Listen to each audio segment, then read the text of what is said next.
да се согласиме двајцата дека медениот месец на оваа влада е завршен. Основа за сомнеш, за криминал, корупција постои.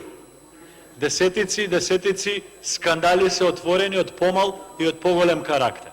Граѓаните на Република Македонија повеќе не веруваат дека постои систем во оваа држава.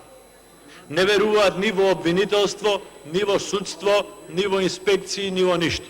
Затоа велам, подобро е за СДСМ да го повлече овој закон кој што пледира системски да наметне можност за корупција, а да поднесе закон кој што ќе биде лекс специјалис само за измена на договорот со концесионерот ТАФ.